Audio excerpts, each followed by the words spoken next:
Hello, my name is Janice Jones and I'll be performing angio-tube insertion, angio-tube removal, and enteral feedings. So first, I would verify my doctor's order. I would then identify my patient using two identifiers using their name and date of birth. I would then match their armband into my procedure card. Once I've done that, I would then gather my equipment into the room, wash my hands, don clean gloves, and place my patient into a high FOWS position after I've explained my procedure. Once I've know that they understand, I would then begin my process. So first, I would want to place a drape or a type of towel underneath my patient on my patient's chest, and then after I've done that, I could then begin the rest of my process after providing them an MSS band, a cup of water, or ice chips for later for when I need them to swallow during my inserting process. So first I would want to measure the angio-tube on my patient. So for Mr. Ballcat, I would be placing the tip of his nose, ear, to xiphoid process. Once I've done that, I would then mark this with a piece of tape or a permanent marker. I've already marked it, and then I would provide curvature, so making it easier for inserting, and then I would lubricate with some water-soluble lubricating substance, like KY jelly or something, and I would lubricate the first 4 inches of my angio-tube, and then before insertion, I would measure and make sure that I patent nears with my pen light, and they do. So now it's safe, and I can begin my insertion process. And my angio-tube has been sitting in lubricant. So now it's okay. Everything's set and ready. I would first have, so then I'll begin. So my insertion. So I'll begin into left nair because that's what I chose. And that's what I'm going to document. So I'm ready. I'm making sure the patient's chin to chest. Continue inserting slowly and providing water so they can swallow. And this would encourage the angio-tube to continue. If the patient shows like they're in distress, you would remove it. So once I've hit my marker, I would then temporarily secure it to the secure the angio-tube with tape on the nose and part of the ear, somewhere over here, and secure it temporarily because I need to ensure that it's. I need to confirm placement. So what I'm going to do is aspirate. So now I'm going to connect this first.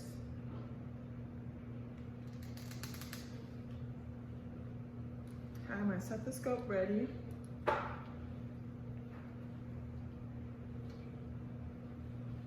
Over the patient's abdomen.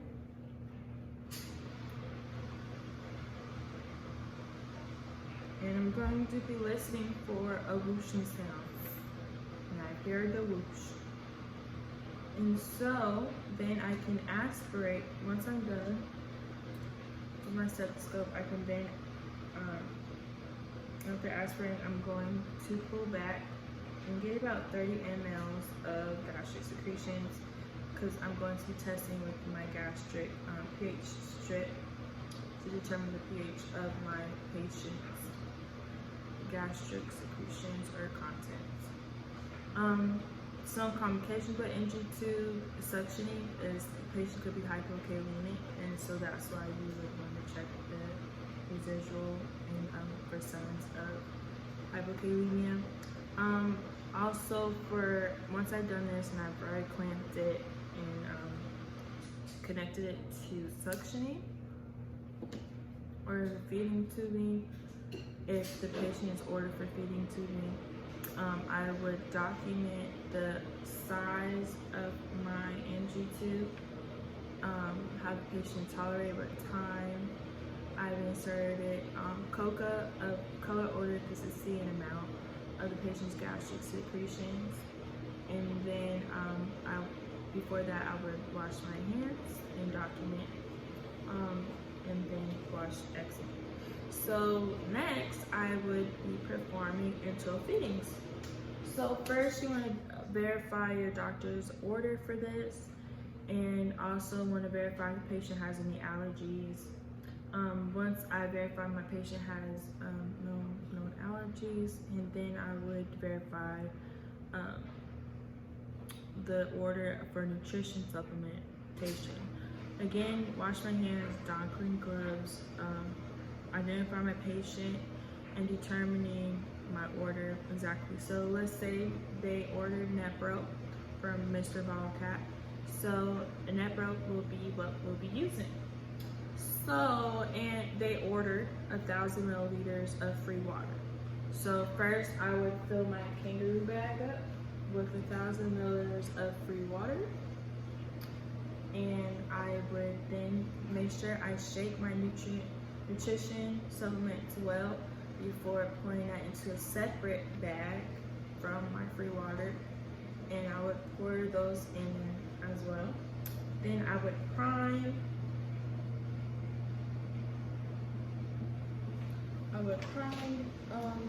The tubing first.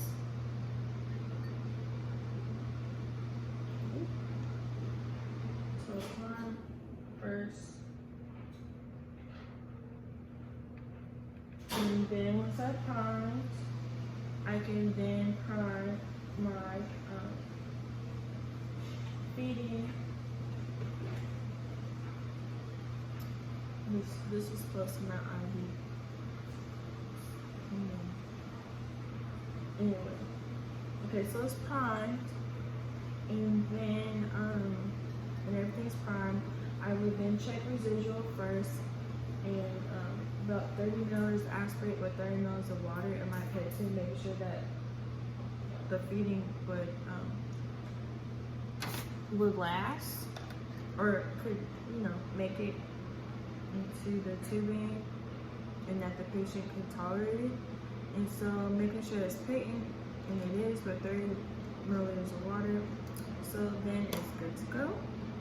And if it was a bolus, I would hang it by gravity, but this is not a feeding by gravity or feeding bolus. So then I can connect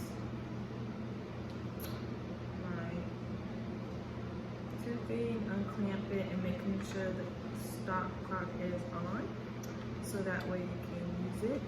And if it was on a pump, say I need to mark for 60 milliliters per hour, I would punch in 60 milliliters per hour and allow that to go. Make sure you put the water first and then the feeding when you're hanging it. And then every 4 hours you need to check the residual, or every 4 to 6 hours to check the patient's residual. If it is more than 250 milliliters or so, you need to stop the feeding, because that means your patient's not absorbing it well. And then I would document how the patient tolerated, what nutrition supplement was used, the rate, and verify how the patient tolerated. I'll wash my hands and document before I document it again. And then now I'll be talking about NG tube removal. So for removal, I would verify my patient's, the doctor's order, verify my patient using 2 identifiers again, and I would don clean gloves, and put my patient in high fowlers for removal, and explain to them what I'm doing. So I'm beginning the removal process. So I would disconnect, untape everything, and remove slowly. You don't want to irritate the nerves. Ask them to bear down while doing this. So now it is removed.